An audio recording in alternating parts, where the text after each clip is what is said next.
What's up, everybody? This is Alex Oxshire, Artist Relations Manager for Orange, and I am here today with the one, the only, Kellindo Parker. Thank you. Thank you for having me.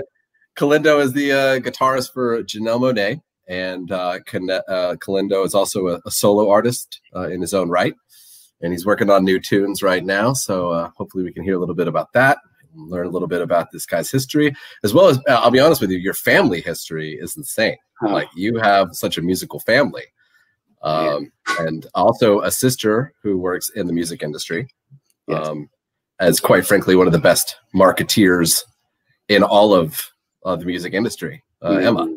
Yes. Yeah. Emmy. Yes. Emmy. Yes. So tell us, man. Tell us about your musical family, actually, Kellindo. Man, just give us a little brief rundown.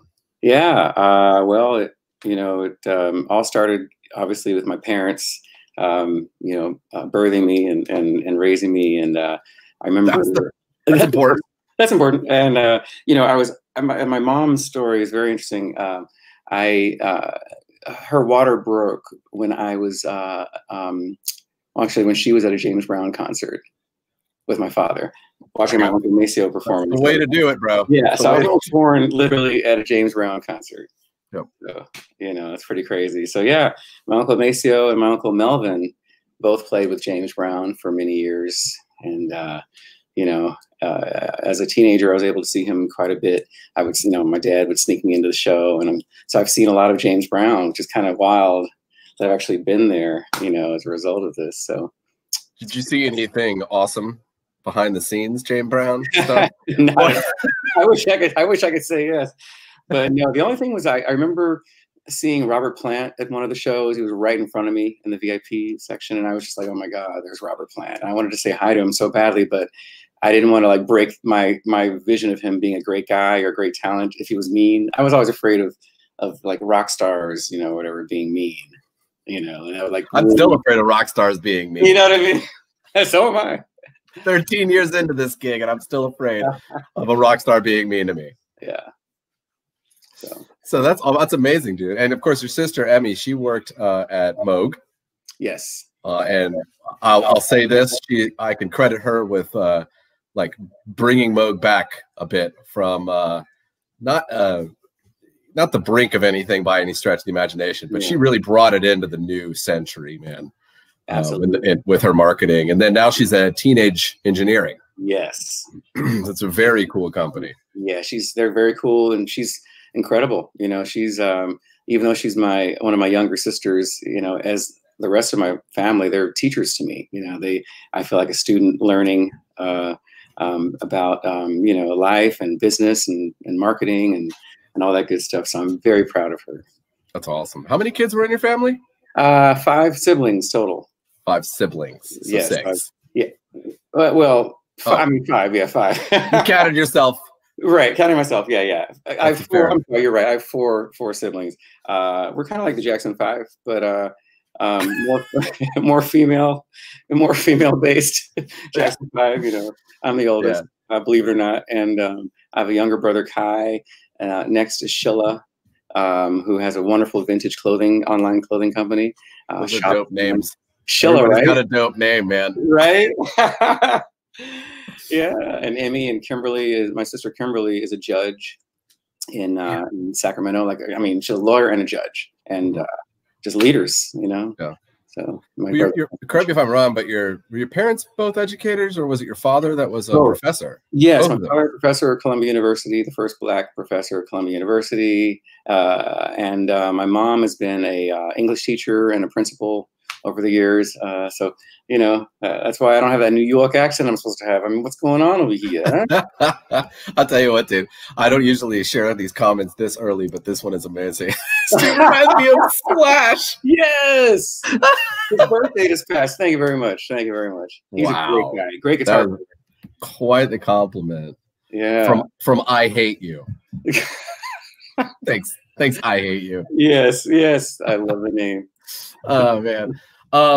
That's so cool, dude. If my family's version of introduced me to music was making me listen to Yanni live at the Acropolis, which I still love. Oh yeah. And then they had like a bunch of old records that they never listened to, and I'm not even sure if they purchased them or just acquired them or something. But they never. It was always talk radio, and it's just amazing that I was able to escape that. But it's also interesting that you did, you know, like you soaked it all in, and you became who you are. You know, and it's pretty awesome. Some people like push back against that.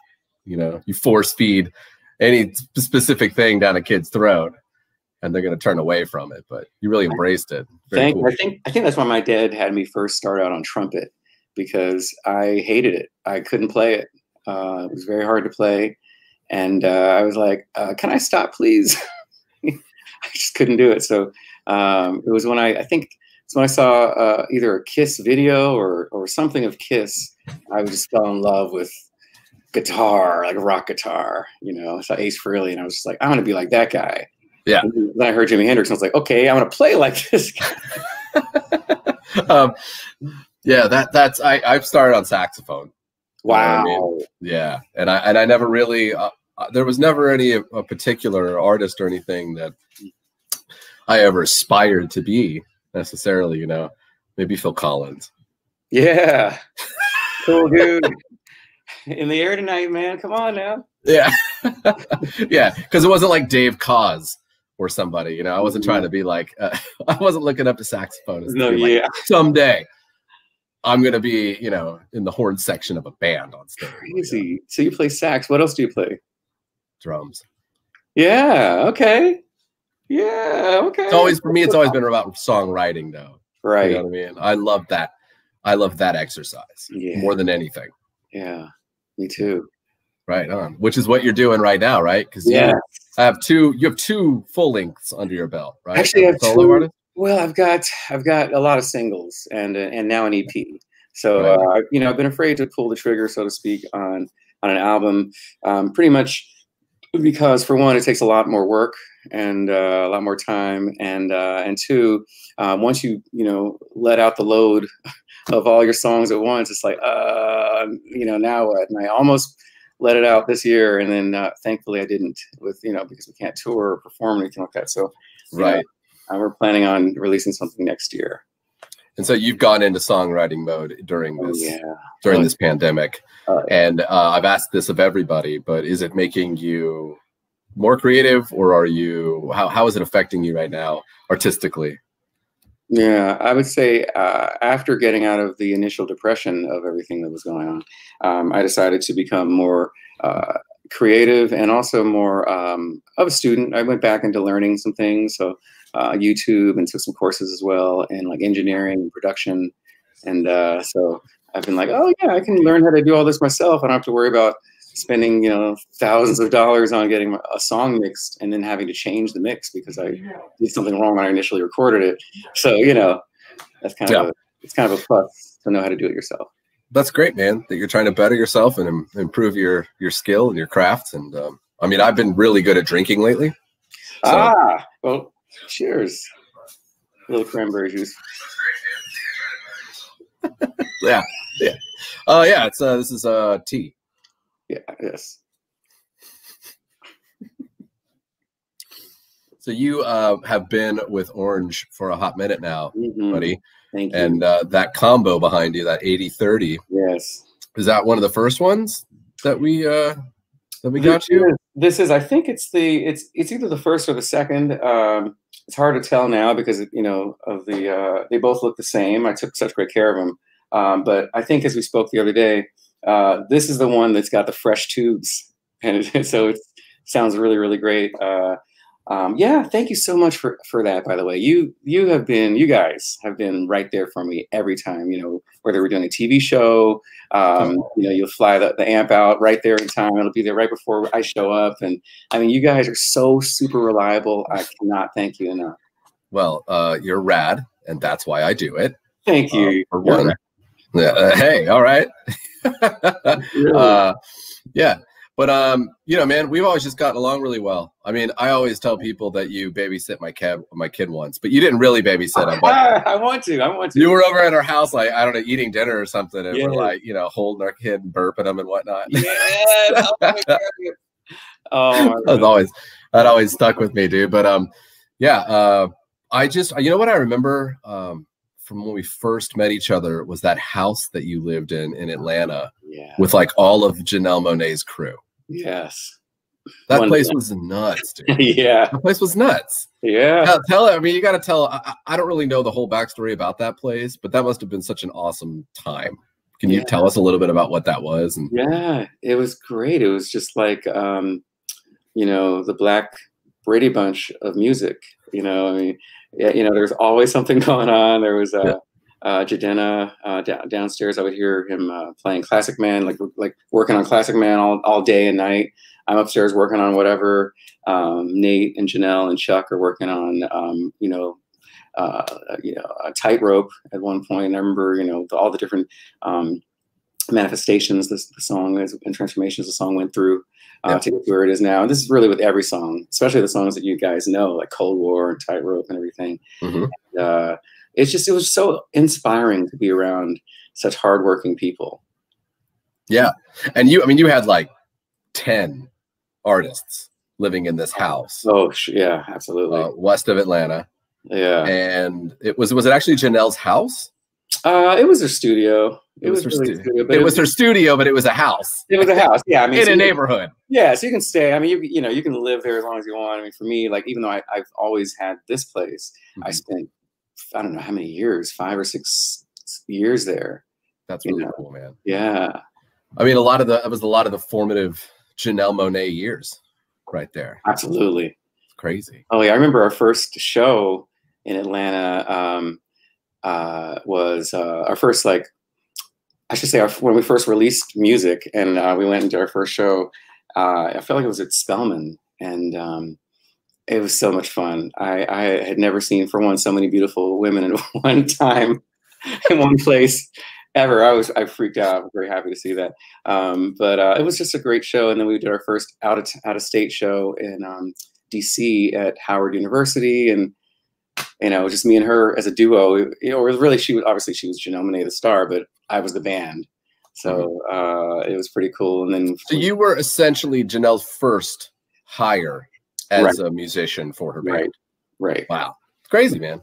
And you've co-written with her. Yes. Yeah. Oh yes.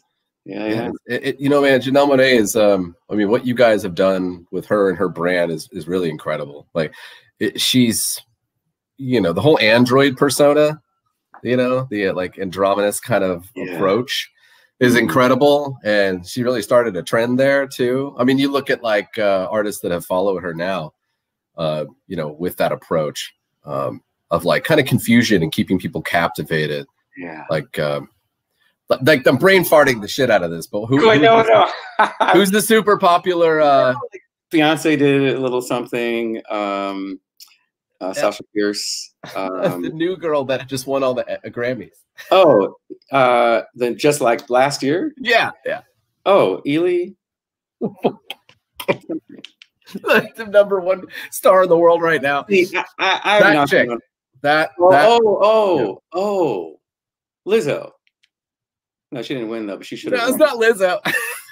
Dude, I'm not even. Well, I shouldn't say that. You know what? I'm happy for anybody who's nominated. Yeah, but I mean, look, you guys were ahead of the curve on that. I mean, 100%. You know, and it's really cool, and it created a lot of like, you know, it kept people really curious. Yeah. Like, what is this? And it makes it more about the music in those situations, you know. And I just really appreciate how you guys did that. But I mean, the music was amazing too. You know, it doesn't sound like anything anybody else has ever made.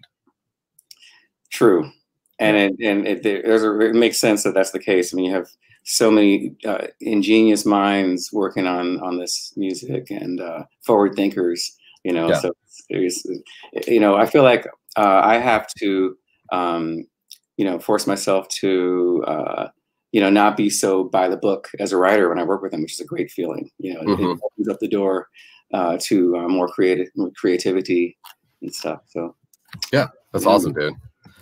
I'm gonna seriously kick myself in the ass until I figure out who I'm talking about. So bad. Billie Eilish. That's what I was saying. That's what I meant to say. Billie. Yes, awesome. Billie Eilish. Yes, she did win. That was pretty incredible. She's so popular. Like, Good Lord. Yeah. All right. Fine, John. We'll talk about downtown. Talk about Joan, I know. We kind of went. How about Billie Eilish? Come on, a little bit more Billie Eilish. So, here we go. That's a good generic broad question to start with. Nice little icebreaker. Yeah. Please do not answer Orange if you don't need Orange. That's fine. I honestly don't feel like an amp is as important as amps are, and believe me, they're crucial. But I don't know if I would say an amp would be a favorite piece of gear, no matter how great the amp is. So just when I think we've asked people this question a lot, and it's rarely ever Orange is the answer.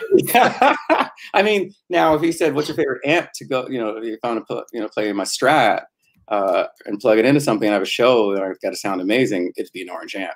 It'd be my amp or two of my amps. But I would say my favorite piece of gear is going to have to be a distortion pedal. I love distortion. I'm obsessed with just all different types of distortion. And I have quite a few. I have, let's see, I've got, they're plugged in, so I can't pull them up, but I've got Roger Mayer, the Monsoon, which I love. And of course, I always loved the Big Muff. I was a Big Muff fan back in the day, back in the 90s and early 2000s. And would you say that the Monsoon is your favorite though? It's my favorite distortion pedal of all time.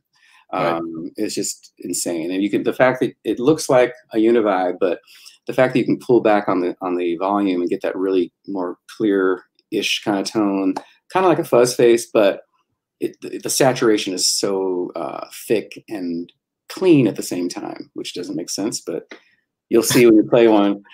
And so now my favorite new distortion pedal is this big boy or big gal.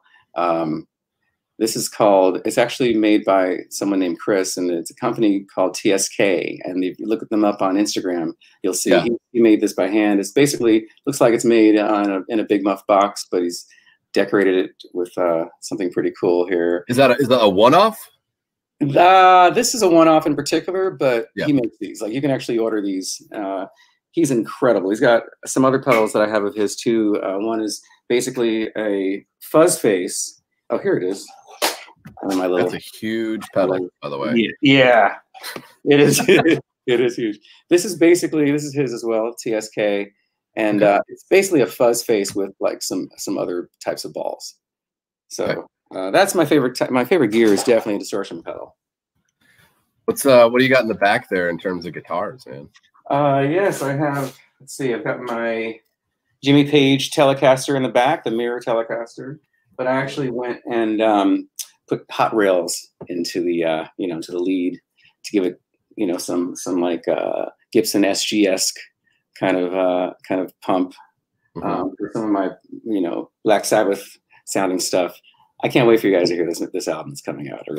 You don't even know. But are you taking it in the rock direction? Very hard. Yeah, I just it's what I do. It's really who I am. Unless I'm playing classical music or jazz, it's literally who I am. So I apologize in advance for all the noise that you're going to hear from the guitars. But I have used this guitar on tour, in the Dirty Computer tour. With Janelle Monáe, and as well, this is bring it over. Yeah. Actually, I'll bring that over first so you can see up close.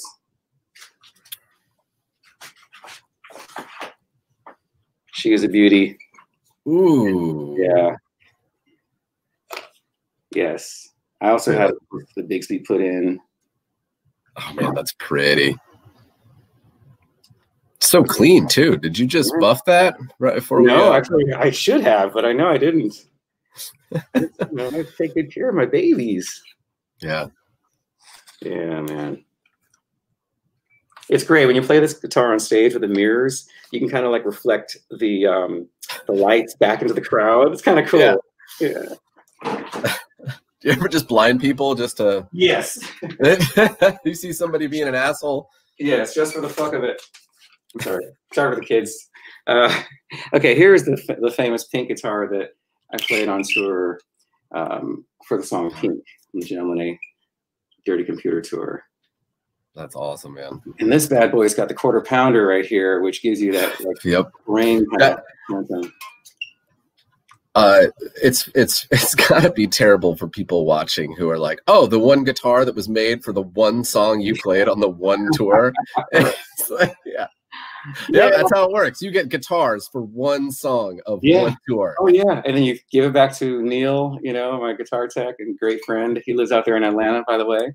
And by the way, let me tell you, this guy has modded my guitars to like heavenly tones. I mean, and so I would say that's my second favorite piece of gear is some good pickups.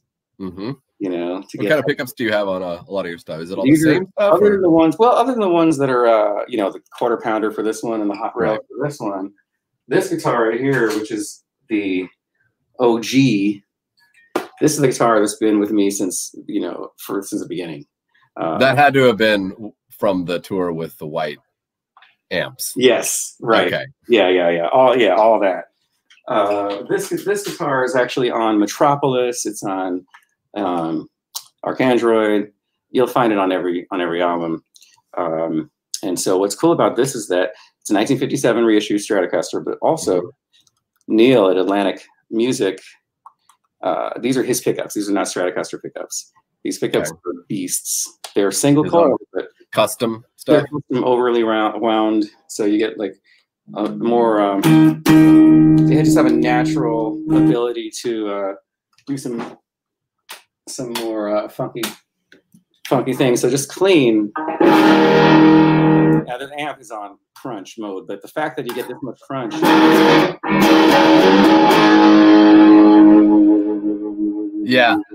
Yeah, that's quite a bit of crunch for that guitar. Yeah, it's usually a Strat. You know what I mean? In the treble position. Yeah, it's not going to sound that thick.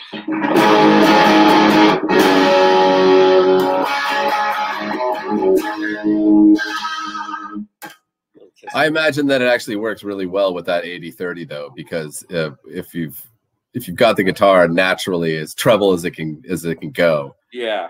And then that amp, you know, because if it was any darker, that amp is going to be real dark sounding. Exactly. Yeah. That's why, like I said, kind of playing off of each other really well. Yeah, and like the Stratocaster. If I have a Fender and I have a choice of an amp, you know, obviously I've played Marshall Plexis for years, but I felt like my only critique on the Plexi, even though I think it's an incredible amp, is that for one, they're pretty inconsistent. So when we would tour, we used Plexis before we used Orange.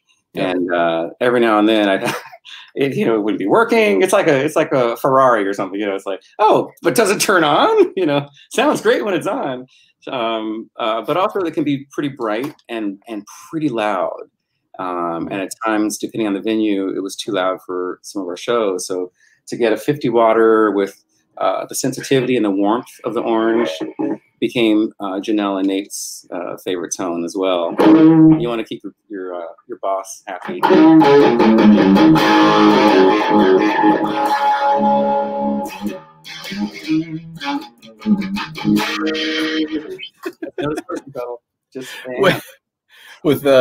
With the computer like affecting the noise, it sounds like there's this awesome effect on it. Oh yeah, okay. It's not really there. It's like a built-in like wah effect. Oh God. Oh, here's a question that we don't usually ask. What kind of picks do you play? Oh, that's a great question. I play the Kellindo extra heavy picks. They're basically 1 millimeter. So they're just heavy picks. Yeah. But it does depend, because if I want to play my acoustic guitar, I'll play a thinner pick. This is basically, it's not the official one, but it's basically a Nile Rodgers pick. Yeah, he used these thin picks, the orange thin ones, and for that extra funky kind of sound.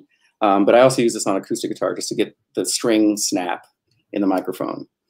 But yeah, when I rock out, do my shows, it's the thick out.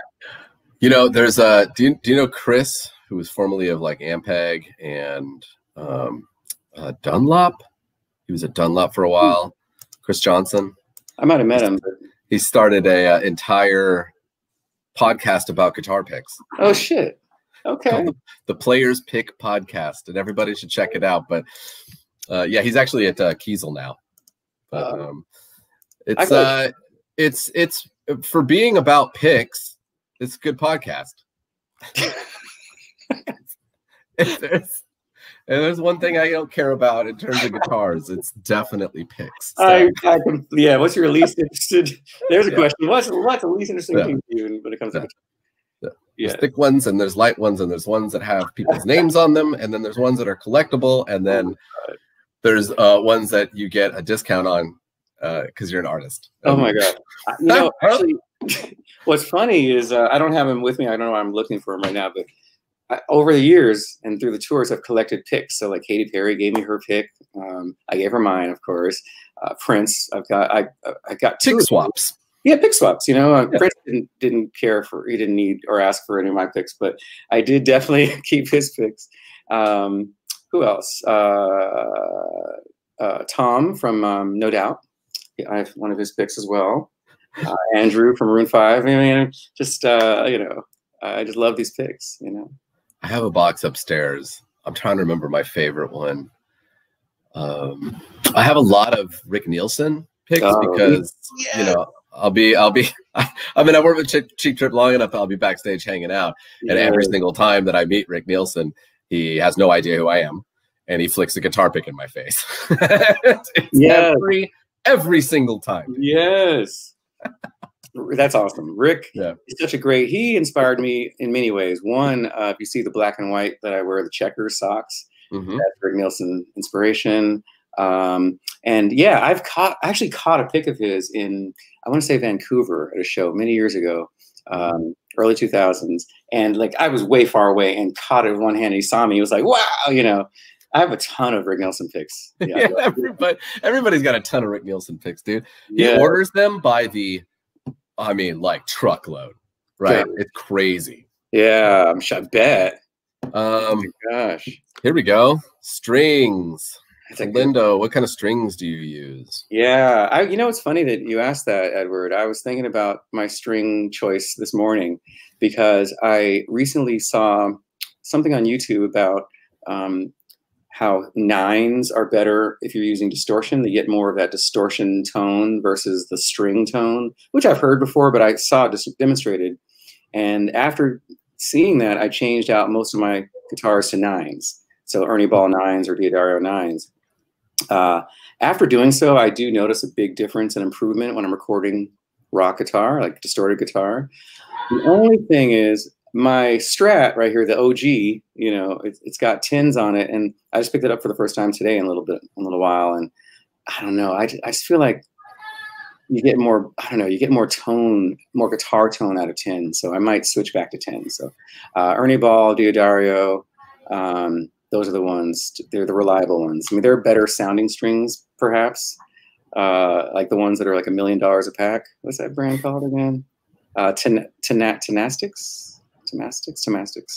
You know, see, you don't even, they're ridiculous. No idea, dude. It's $100 for a box. I was like, eh. And then one breaks. $100 for a box? It's expensive. It's maybe not $100, but they're very, very, very expensive. They're like 30-something dollars. Yeah, it's like $30 a pack or something. I'm looking these up. Temastics, and I love them. These are the best sounding strings I've ever had. But after I broke one in like a day, I was like, all right, that's it. That's the wrap for that. All right, hold on. I got to find these. Tomastic Enfeld. Enfeld, yes. And they're out of, I don't know, somewhere in Europe. Well, you see the pricing on that? Come along with us as we Google shit together, everyone. Yeah. Yeah. Okay. All right. High performance strings. They sound amazing. I mean, I don't get it. They sound so amazing. Oh, so they are really great. Yeah, they sound great, and I would answer that question if I had an endorsement with them. Then yeah, I'd be using them right now. But for the money, man, nah. Okay. All right. Here we go. I'm looking at this, and okay, you can get a pack of medium man. You know what? Actually, I'll just you order some. No, I'm not gonna order any. Did you just ask me that? Yeah, man. Send some over here. There you go. Oh my God! Wait a minute. There you go. These are one pack of mandolin strings. You're right. 55. Exactly. Exactly. There's a payment plan. There's a payment plan on there. Jazz flat wounds. Mm-hmm. Okay. Mm-hmm. This is one set. Yeah. This is $120. Dude, George Benson has a signature with him. That's pretty dope. Yeah. I'll give him that one. Yeah. I would love to score George Benson. Yeah. Oh, I think you just passed the one that I go back up like a row, one more row. No, there it is. Power Brights. That's the ones I used to use. These ones right here. Dude, let me tell you, $21 a pack. So a box is going to be well over $100. Yeah, those are sick though. The man, ooh. I just might order some just to record, just finish this album with. That's crazy, man. Okay. Yeah. Well. Cool, nice. Yeah. Let's see. What do we got here, buddy? Yeah, what do we have? Sunday for live streams, Kellindo. Let's talk about that. Yeah. Let's talk about this, actually. Let's talk about your influences on guitar, though, because obviously you said Jimi Hendrix. Give us an influence that people may not have heard of, or that less people would have heard of. Yeah, I would say Wes Montgomery. Major influence, George Benson, of course, as well. But Wes Montgomery's influence, you might hear when you hear us perform "Smile." Okay. Yeah, I use my thumb when I play it because I just feel like with a pick, it's just a little too harsh. So, so with Wes, or thanks to Wes, you get. I know this might sound like crap through the computer, but do it anyways. But you get this. Now with a pick, what I just played. Yeah. I mean, it's not terrible, but with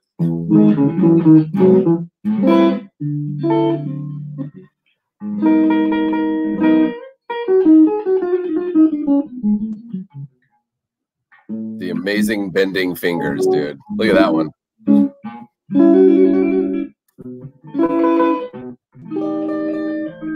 It's just, you know, with a pick, you're gonna get pretty. It's like Yeah. already.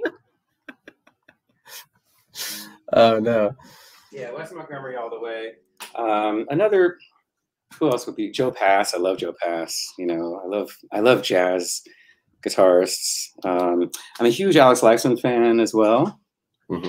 Brian May, of course. I don't know if you can hear it. Prince. You'll hear all this in my album. You're definitely gonna hear all these voices in the album. For sure. You kind of glitched there for a second, and it sounded like you asked me if I knew who Prince was. Yeah, he's, you know, very talented. He's got some album. He's been an influence with some people. Yeah. What's I was just looking at old Janelle Monáe footage. Yeah, play it live from live from Bonnaroo. Oh, I love Bonnaroo. 2014. Yes.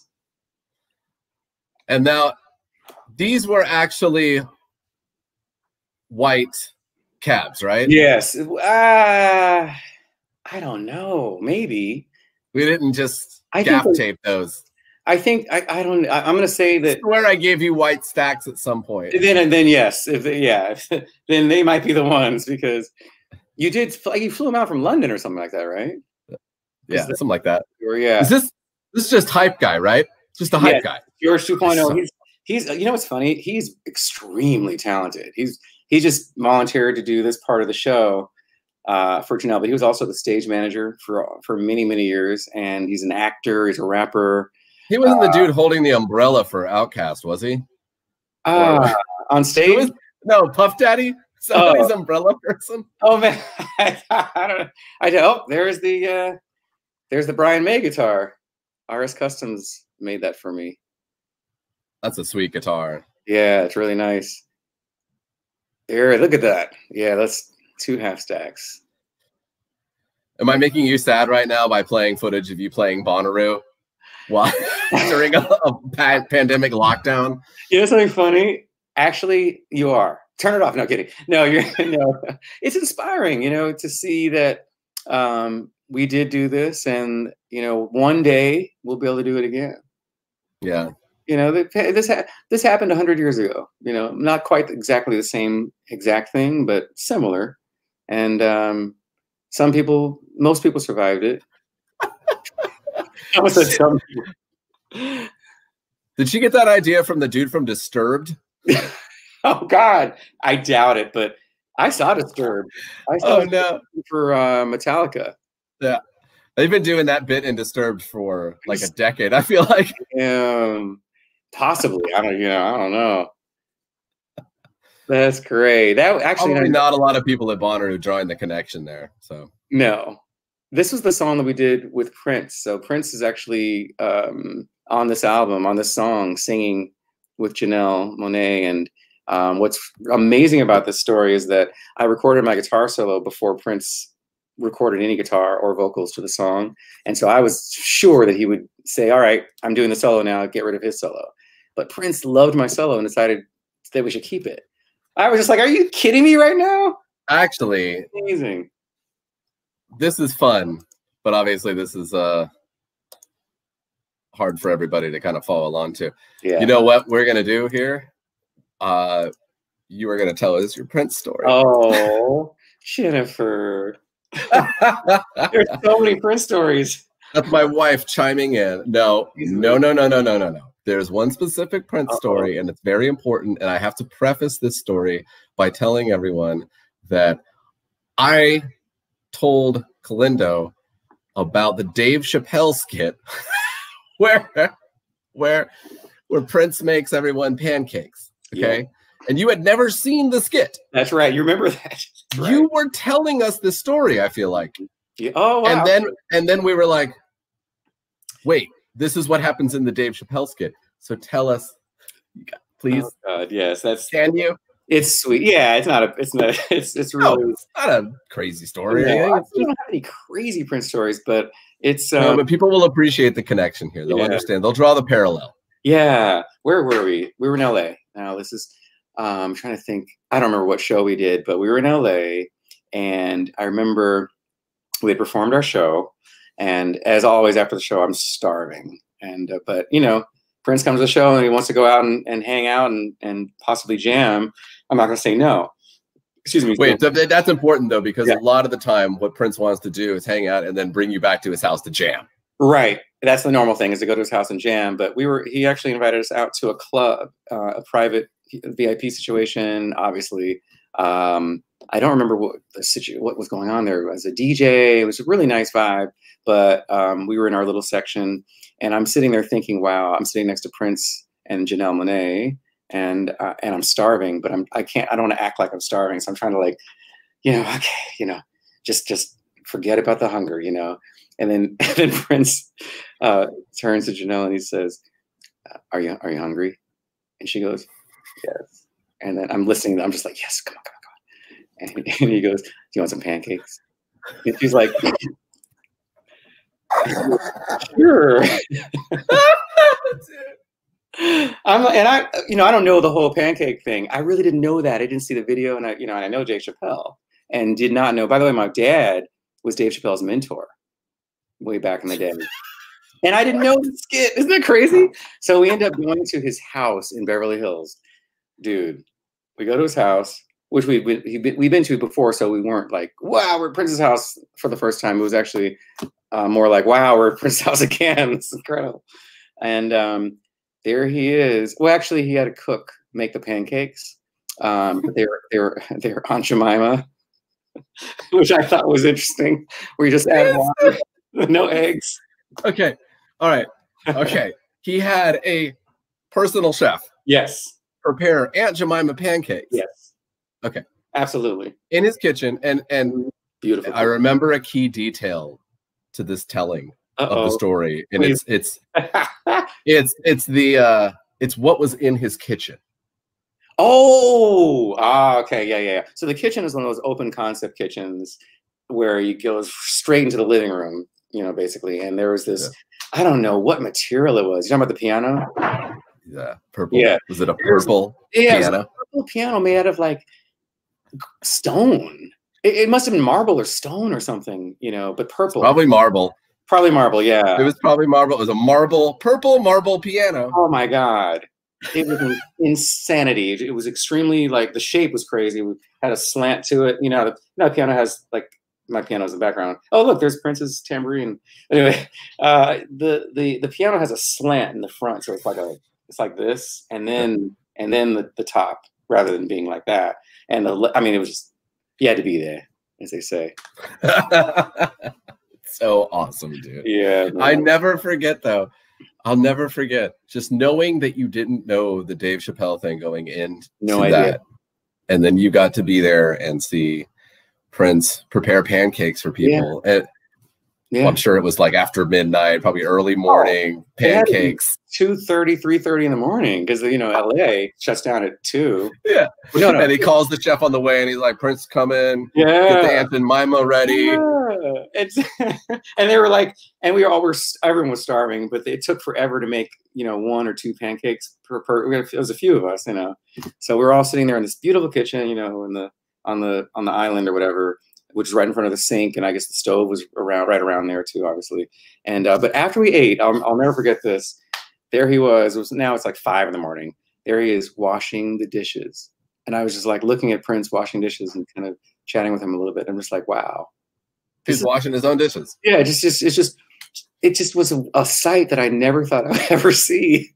You know, like, I get it, man. I get it. Yeah. I don't leave dirty dishes in the sink overnight, man. I clean that shit. I mean, you know what I mean? Me too. I've been doing that this whole weekend. Don't tell anybody. Maybe the only thing that Prince and I have in common, but yeah. Good times, man. That is so awesome. Thank you for telling us that story, bro. My pleasure. Listen, man, it's a Sunday. Let's get back to what we were doing. But I sincerely appreciate you taking time out of your Sunday to join me for 45 minutes. Thank you. Discussion with somebody. This is like, I mean, we could have just done this on FaceTime too, and I would have enjoyed it just as much, because you are genuinely one of the most real people that I've met in this entire game. Friendly to, you know, to a T, man. So thank you for appreciating Orange and being with us this long. And yeah, thank you. You're the best. I love you, man. All the too, bud. Your beautiful family, and, you know, let's rock and roll. Let's do some shows, huh? Absolutely. And thank you guys for joining me and Kellindo Parker of Janelle Monáe, and also a solo artist working on new music right now. He is a rocker, and you got to check his stuff out. Kellindo Parker. Thank you for coming on Artist Relations Corner, bud. Thank you. Peace. All right. See ya. Thank you, everyone.